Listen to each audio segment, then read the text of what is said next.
உலக மக்கள் எல்லோருக்கும் வணக்கம். இது உங்கள் அம்பிகை ஜோதிடம்.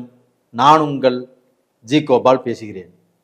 இன்னைக்கு நான் பேசக்கூடிய பலன் என்ன அப்படின்னா, குரு பகவானுடைய பெயர்ச்சி. ரிஷபத்திலிருந்து மே 14ஆம் தேதி பெயர்ச்சியாகி மிதுனத்துக்கு அந்த குரு பகவான் வருகிறார். அப்படி மிதுனத்துக்கு வரக்கூடிய குரு பகவானால் கன்னி ராசிக்காரங்களுக்கு என்ன பலன் நடக்கவிருக்கிறது அப்படிங்கிறதா இந்த பதிவில் பார்க்குறோம்.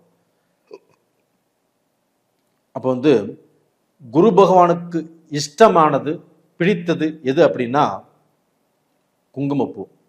அப்போ அந்த குங்குமப்பூ அப்படின்னாவே விலை ஜாஸ்தி, அது எப்படி சார் வாங்கிறது அப்படின்னு யோசனை பண்ணலாம். ஒன்றும் தப்பே இல்லை.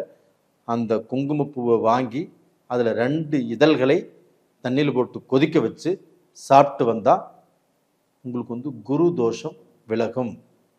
இதே நிறைய பேர் குங்குமப்பூ சாப்பிட்றாங்க. இது எதுக்கு சாப்பிட்றாங்க அப்படின்னா, வயிற்றில் இருக்கக்கூடிய குழந்தை சிகப்பாக பிறக்கிறதுக்கு, வெள்ளையாக பிறக்கிறதுக்கு அப்படின்னு சொல்கிறாங்க. அப்படி இல்லை. அந்த குங்குமப்பூ சாப்பிடும்போது அந்த குழந்தை குரு தோஷம் இல்லாமல் பிறக்கும், குருடைய ஆசீர்வாதத்தில் பிறக்கும். அதுக்கு தான் இந்த குங்குமப்பூ சாப்பிட்றது. அப்போ இந்த பீரியடில் அந்த குங்குமப்பூ சாப்பிட்றதுனால குரு பிரீத்தி கண்டிப்பாக கிடைக்கும். அது போக ஆணாகட்டும் பெண்ணாகட்டும் சுத்தமான குங்குமத்தை நெத்தியில் வச்சுட்டு வாங்க. இந்த குரு பயிற்சி காலகட்டங்கள் அந்த குங்குமத்தை நெத்தியில் வச்சுட்டு நீங்கள் இறைவனுக்கிட்ட பிரார்த்தனை பண்ணுங்க. கண்டிப்பாக உங்களுடைய பிரார்த்தனை பலிக்கும். நீங்கள் கேட்டது கண்டிப்பாக கிடைக்கும். இது உறுதி. அப்போ டோட்டலாக பார்த்தீங்கன்னா அப்படி செஞ்சுட்டு வரும்போது அந்த குரு பிரீத்தியும் குரு தோஷம் இல்லாமல் தான் எதிர்பார்த்த சில நல்ல காரியங்கள் நமக்கு நடப்பதற்கு வாய்ப்பு இருக்கிறது. இப்போ நம்ம கன்னி ராசிக்காரங்களுக்கு குரு 10ஆம் இடத்துக்கு வந்திருக்குது. அந்த 10ஆம் இடத்துக்கு குரு அந்த குருவுடைய பார்வையாகப்பட்டது கன்னி ராசிக்கு 4ஆம் இடத்துக்கு விழுகுது, 6ஆம் இடத்துக்கு விழுகுது, 2ஆம் இடத்துக்கும் விழுகுது. அப்போ இந்த குரு பார்வையினால கன்னி ராசிக்கு என்ன பலன்? இப்போ கன்னி ராசிக்காரங்க முதல்ல செய்ய வேண்டிய வேலை என்ன அப்படின்னா, இப்போ அவங்களுக்கு 7ஆம் இடத்துல சனி பகவான் இருக்கிறாங்க. இப்போ இந்த குரு பகவானும் பெயர்ச்சி ஆகியிருக்கிறாங்க. இது 2க்கும் அவங்க வணங்க வேண்டிய தெய்வம் எது அப்படின்னா திருநள்ளாறு இல்லைன்னா திருக்கொள்ளிக்காடு. இந்த சனீஸ்வரனை அவங்க வணங்கி வருவது ரொம்ப ரொம்ப நல்லது. ஏன்னா இந்த பீரியடில் பார்த்தீங்கன்னா அவங்க இந்த மூச்சு திணறல், இந்த பிரீத்திங் சம்பந்தப்பட்ட இஎன்டி சம்பந்தப்பட்ட சில உபாதைகள் வரக்கூடிய வாய்ப்புகள் இருக்குது. அதனால் அவங்க யோகா பண்ணுறது, நல்ல எக்ஸசைஸ் பண்ணுறது அவங்களுக்கு இந்த பீரியடில் ரொம்ப ரொம்ப தேவை. அப்போ அந்த எக்ஸசைஸ் எடுத்துட்டாங்கன்னா அவங்களுக்கு அந்த பிரச்சனைகள் வெகுவாக குறையும். அதே சமயத்தில் அவங்க மருத்துவ ரீதியாகவும் அவங்க பிரச்சனைகளை கண்டிப்பாக பார்த்துக்கலாம். அந்த பிரச்சனைகள் இந்த பீரியடில் குறைவதற்குண்டான வாய்ப்புகள் ரொம்ப நிறையா இருக்குது. அது போக பார்த்தீங்கன்னா அந்த குரு பகவான் ஆகப்பட்டது இவங்களுடைய தனஸ்தானத்தை பார்க்கறதுனால கண்டிப்பாக இவங்களுடைய குடும்பம் எந்த ரூபத்திலையும் கஷ்ட காலத்துக்கு போகாது. அந்த கஷ்டத்தில் இருந்து ஒரு நல்ல பொசிஷனுக்கு இந்த பீரியடில் வந்துடும். அப்போ கடந்த காலத்தில் கடன், கஷ்டம், மனநிறைவு இல்லாமல் 2 பேர்த்துக்குமே எதிர்வாதம், வாக்குவாதம், வம்பு வழக்கு, கோர்ட்டு கச்சேரி அப்படின்னு போகக்கூடிய சூழ்நிலை எல்லாமே வந்துருச்சு. அந்த சூழ்நிலை எல்லாமே இந்த பீரியடில் மாறும். அதே சமயத்தில் 7ஆம் இடத்துல சனி இருந்து 7ஆம் பார்வையாக உங்கள் ராசியவே அந்த சனி பகவான் பார்த்து உங்களுக்கு குடும்பத்தில் தொல்லைகளும் பிரச்சனைகளும் வேதனைகளும் கொடுக்கிறதாக இருந்தாலும் அந்த 2ஆம் இடத்தை குரு பகவான் பார்க்கறதுனால இந்த பிரச்சனை நீங்கள் தப்பிச்சுக்கிட்டீங்க. அது போக உங்கள் மக்கள் மூலியமாக நல்ல சந்தோஷம், நல்ல மன நிறைவு, ஒரு நல்ல திருப்தி கண்டிப்பாக நல்லா இருக்கும். உங்கள் மக்களுக்கும் மக்கள் அவங்களும் இந்த பீரியடில் சுபகாரியங்கள் அமைஞ்சு மக்கள் பேர் இல்லைனாலும் மக்கள் பேர் கிடச்சி அவங்களுக்கு நல்ல வேலை வாய்ப்புகள் கிடச்சி அவங்க முன்னேற்ற பாதையில் வருவதற்குண்டான வாய்ப்புகள் இந்த பீரியடில் இந்த குரு பெயர்ச்சியால் நல்லா இருக்குது.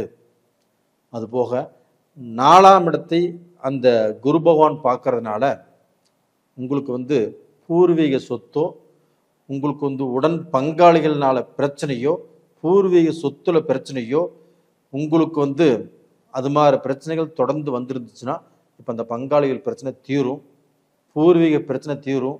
பூர்வீகத்தில் நீங்கள் ஏதாவது வீடு வாங்கலாம், இடம் வாங்கலாம், ஏதாவது ரூபத்தில் அங்கே வீடு கட்டி நீங்கள் இருக்கலாம். அந்த மாதிரி வாய்ப்புகள் இப்போ இருக்குது. அதே சமயத்தில் அண்ணன் தம்பியினாலேயோ, சித்தப்பா மக்கள் பெரியப்பா மக்கள்னாலேயோ அந்த உறவு முறைகள் கண்டிப்பாக நல்லா இருக்கும். அது போக கன்னிராசிக்காரங்களுக்கு 6ஆம் இடத்தை குரு பார்க்குது. அந்த 6ஆம் இடத்தை குரு பார்ப்பது மிக மிக யோகம் கன்னிராசிக்காரங்களுக்கு. எப்படி யோகம்னா, அந்த 6ஆம் இடம் என்பது கடன் சம்பந்தப்பட்டது, ரோகம் சம்பந்தப்பட்டது. அப்போ அந்த கடனும் ரோகமும் இந்த 6ஆம் இடத்தை குரு பார்க்கறதுனால கண்டிப்பாக அது எல்லாமே தடைபடும். எதிரிகளும் கண்டிப்பாக கன்னிராசிக்காரங்களுக்கு இருக்க மாட்டாங்க, தலை தெரிச்சு ஓடிடுவாங்க. அதே சமயத்தில் அந்த 6ஆம் இடத்துக்கு குரு பகவான் ராகு பகவான் வர்றாங்க. அப்போ 3, 6, 11ஆம் இடத்தில் பாவ கிரகங்கள் இருப்பது, பர்டிகுலராக அந்த ராகு பெயர்ச்சியை வருவது கண்டிப்பாக நல்ல விஷயம். அப்போ அந்த ராகு 6ஆம் இடத்துக்கு கன்னிராசிக்காரங்களுக்கு வரும்போது அவங்களுடைய வாழ்க்கையில் மிகப்பெரிய மாற்றத்தையும் நல்ல சந்தோஷத்தையும் திடீர் உயர்வையும் இவங்களுக்கு அந்த ராகு பகவானால் கிடைக்கவிருக்கிறது. அது மட்டும் இல்லைங்க, அந்த ராகு பகவானை குரு பார்க்கறதுனால இரட்டிப்பு யோகம் கன்னிராசிக்காரங்களுக்கு. கன்னிராசிக்காரங்களே, இந்த பீரியட்ல நீங்கள் என்னென்ன ஆசைப்பட்டீங்களோ, எது நினைத்தீங்களோ, நீங்கள் நினைத்ததை விட பல மடங்கு வெற்றியாளராக, அது போக நீங்க நிறைய சம்பாரிச்சு உங்களுடைய உழைப்பால் ஒரு பெரிய லெவலுக்கு வரக்கூடிய வாய்ப்பு இந்த பீரியட்ல உங்களுக்கு இருக்குது. அது போக ஒரு பிஸ்னஸ் ஆரம்பிப்பீங்க, ஒரு பிஸ்னஸில் நல்ல இன்வெஸ்ட் பண்ணுவீங்க, அந்த பிஸ்னஸ் ஆகப்பட்டது பெரிய லெவலுக்கு வளரும். ஒரு கார்ப்பரேட் கம்பெனி அந்தளவுக்கு வளரக்கூடிய வாய்ப்புகள் உங்களுக்கு உருவாகும். உங்களுடைய பழக்க வழக்கத்தினால உங்களோட பழகினவங்க உங்களுக்கு ஏதாவது ரூபத்தில் ஒரு பிஸ்னஸில் முட்டுவலி போடுறதுக்கு கண்டிப்பாக அவங்களும் ஹெல்ப்ஃபுல்லாக இருப்பாங்க. இந்த மாதிரியான வாய்ப்புகள் உங்களுடைய ராசிக்கு இந்த ராகு பகவானால், ராகுவை குரு பார்க்கறதுனால அருமையான அற்புதமான வளர்ச்சி இந்த பீரியடில் இருக்குது. அது போக உலகத்தில் எந்த மூலையில் எடுத்துட்டாலுமே கன்னிராசிக்காரங்கள் நல்ல நல்ல உயர்ந்த பதவியில் இருக்கிறீங்க.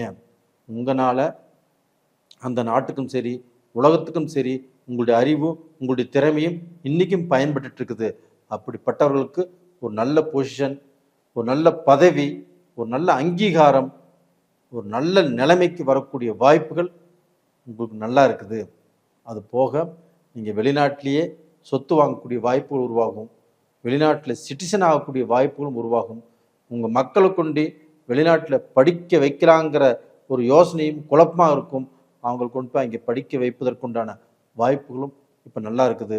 உங்கள் மக்கள் இங்கே படிச்சுட்டு இருந்தாலுமே அவங்களுக்கு டிகிரி, போக்குவரத்து எல்லாமே மீண்டும் அதே நாட்டில் அந்த நாட்டிலேருந்து வேறு கண்ட்ரிக்கு போய் எல்லாமே செய்வதற்குண்டான வாய்ப்புகளும் இந்த பீரியடில் சூப்பராக இருக்குது.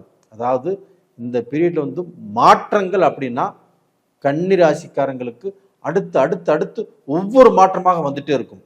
கன்னிராசிக்காரங்கள் ஆணி அடித்த மாதிரி ஒரே இடத்துல இருந்திருப்பீங்க, நீங்கள் எதிர்பார்த்து ஏமாற்றம் தான். ஆனால் இந்த பீரியட்ல எல்லா விஷயத்திலுமே இடமாற்றம், தொழில் மாற்றம், ஊர் மாற்றம், டிஸ்ட்ரிக்ட் மாற்றம், ஒரு நாடு இன்னொரு நாட்டுக்கு போகிறது, எல்லா விதமான மாற்றங்களும் உங்களுக்கு இந்த பீரியட்ல அமைவதற்குண்டான வாய்ப்புகள் நல்லா இருக்குது.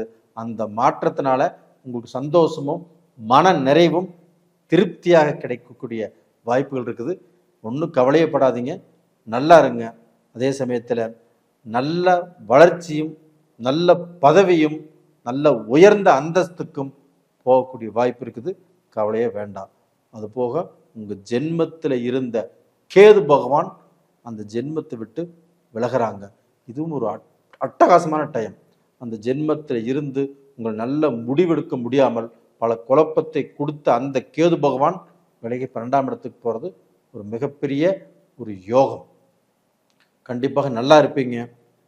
உங்கள் வாழ்க்கையில் நல்ல பொசிஷனுக்கு வருவீங்க. உங்களுக்கு இந்த பதிவு பிடிச்சிருக்குன்னு நினைக்கிறேன். பிடிச்சிருந்தா லைக் பண்ணுங்கள், சப்ஸ்கிரைப் பண்ணுங்கள். உங்களுடைய ராசியில் உங்கள் நண்பர்கள் உங்கள் சொந்தக்காரங்க யாராக இருந்தாலும் இதை அப்படியே ஷேர் பண்ணுங்கள். கண்டிப்பாக நல்லா இருப்பீங்க.